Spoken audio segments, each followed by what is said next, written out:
Hey, my happy shiny puppies. This is Melody Fletcher, author of Deliberate Receiving.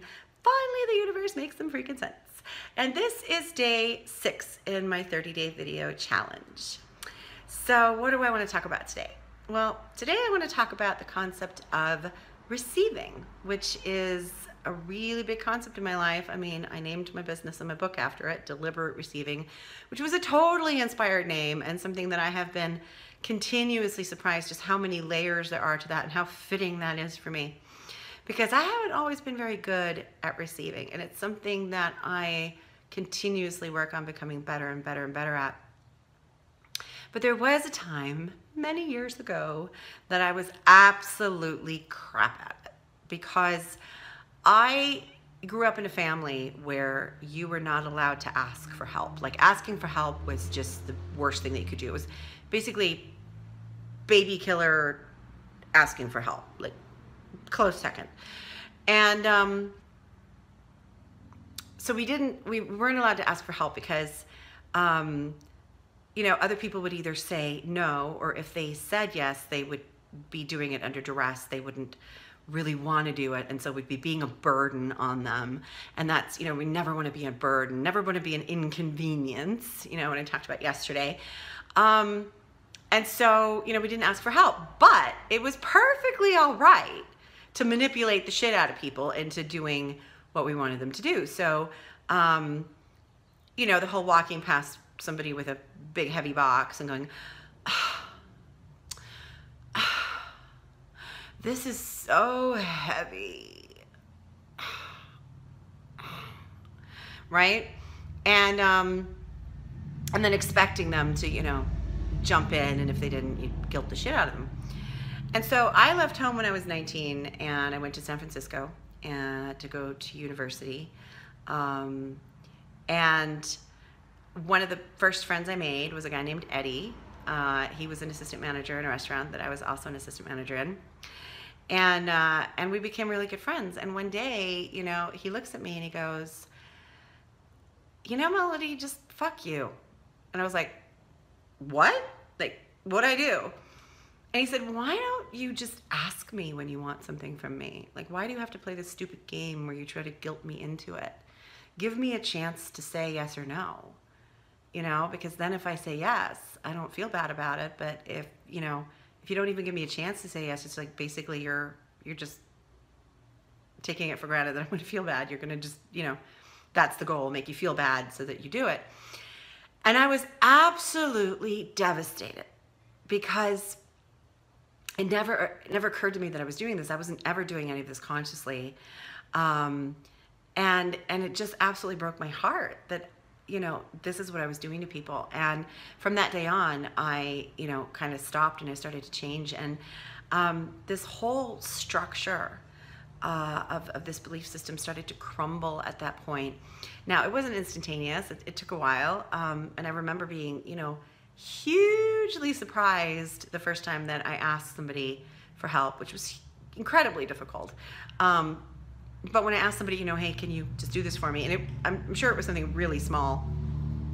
But they said, yes. Yeah, sure, no problem. And I'm like, that was an option? I could have just been asking people for help all this time? I didn't know. You know, and so at that point I started really deliberately practicing asking people for help when I wanted something, and which required me to kind of figure out what it was that I even wanted.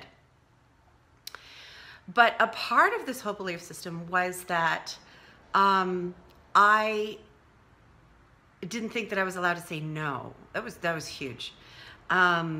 So when somebody asked for something or hinted at something, or, you know, manipulated, I wasn't allowed to say no. I had to do it, because as a good, helpful person, you have to do it, right?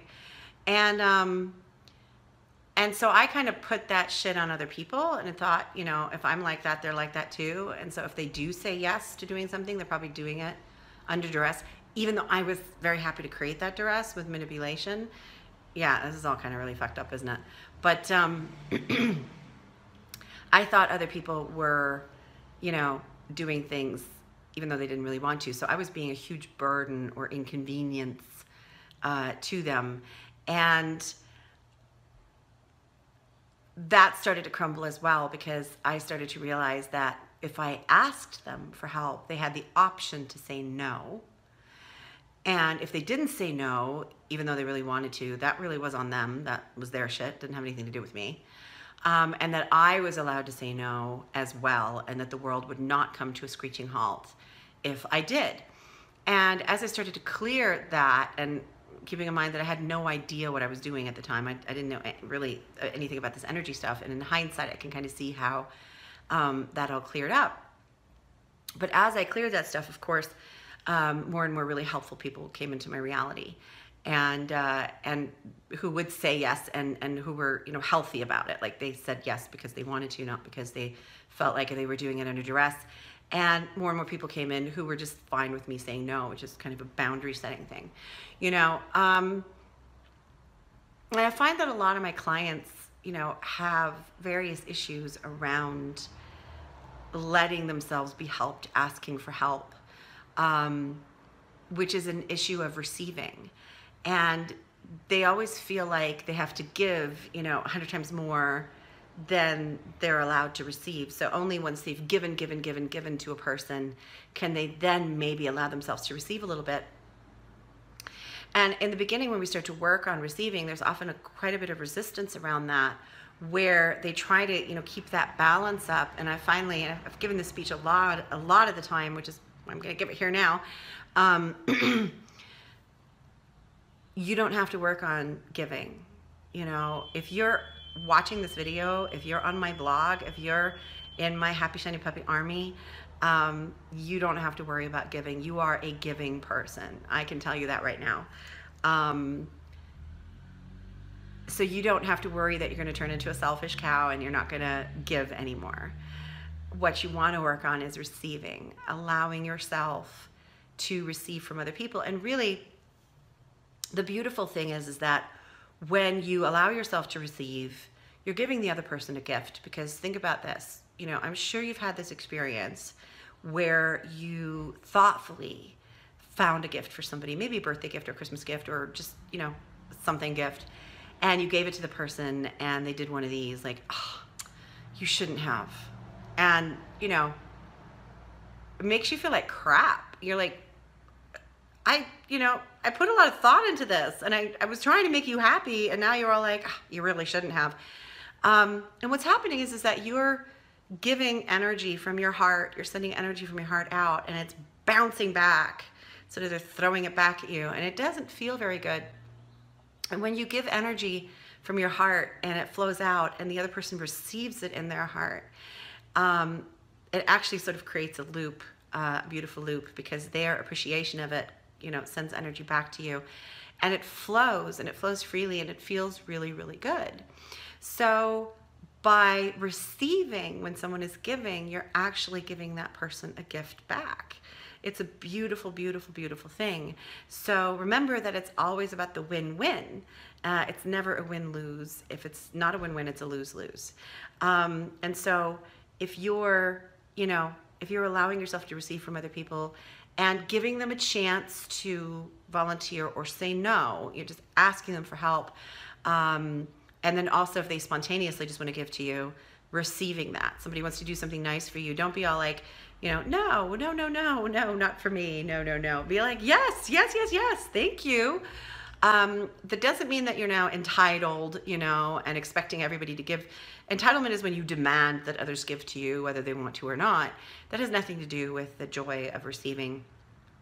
But, you know, so hopefully this little explanation has maybe given you some aha moments and allowed you the freedom to receive more freely, or at least maybe you can set the intention to work on it, to open yourself up to more receiving. And like I said, there's tons and tons and tons of layers to this.